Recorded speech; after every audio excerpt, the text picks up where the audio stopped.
हाँ जी, कैसे हो आप सब?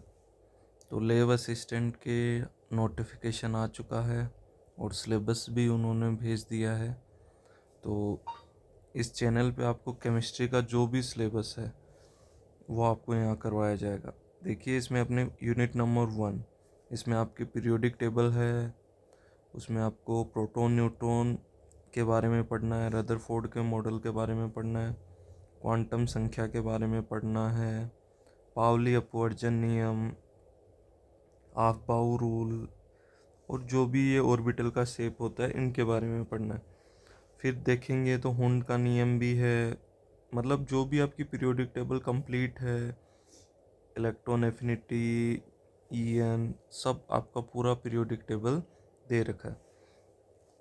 फिर जो हमारे यूनिट 2 है, यूनिट 2 में हमारा रहेगा एस ब्लॉक और पी ब्लॉक एलिमेंट। एस में यही उसका जनरल जो इलेक्ट्रॉनिक विन्यास क्या होता है, क्या क्या प्रॉपर्टीज़ होती हैं, ऑक्सीकरण अवस्था, भौतिक रासायनिक गुण और इनर्ट पेयर इफेक्ट। इसमें जो इनर्ट पेयर इफेक्ट है वो सबसे इम्पोर्टेंट है। फिर देखो, नेक्स्ट जो अपना यूनिट है वो है केमिकल इक्विलिब्रियम।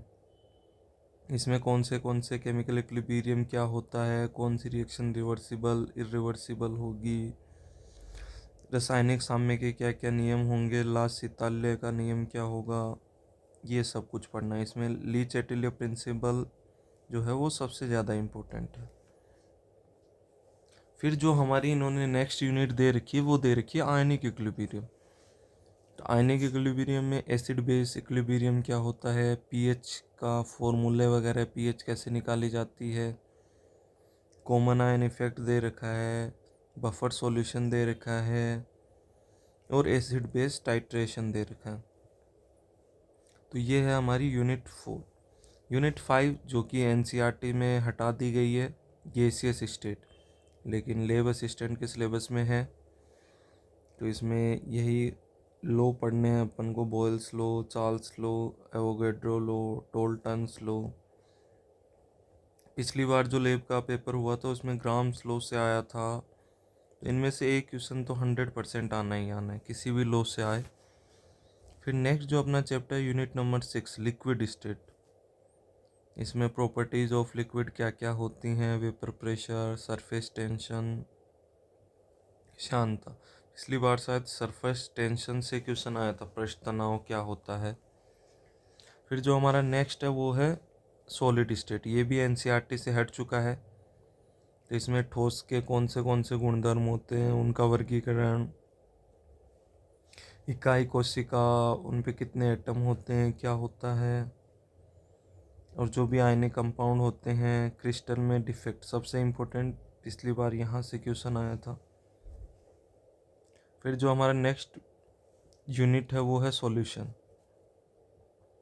इसमें सोल्यूट सॉल्वेंट क्या होता है, मोलरता, नॉर्मलता, फॉर्मलता, मोललता, मोल भिन्न, W/W, भार प्रतिशत, V/V, वॉल्यूम प्रतिशत, W/V प्रतिशत, और राउल्ट्स का लॉ आएगा इसमें, आइडियल नॉन आइडियल सॉल्यूशन और कोलिगेटिव प्रॉपर्टी। फिर अपना यहाँ पे ऑर्गेनिक शुरू हो जाता है। ऑर्गेनिक वाले पार्ट में आपका दिया IUPAC दिया है, फिर रिएक्शन के टाइप दिए हैं, कौन सी रिएक्शन होती हैं, फिर आपका जनरल GOC दिया है, ये GOC में आता है। ये वाला पार्ट अपना आइसोमेरिज्म में है। और ये आपका हाइड्रोकार्बन। तो ये जो भी है वो ऑर्गेनिक का है। तो आपकी टोटल 10 यूनिट है।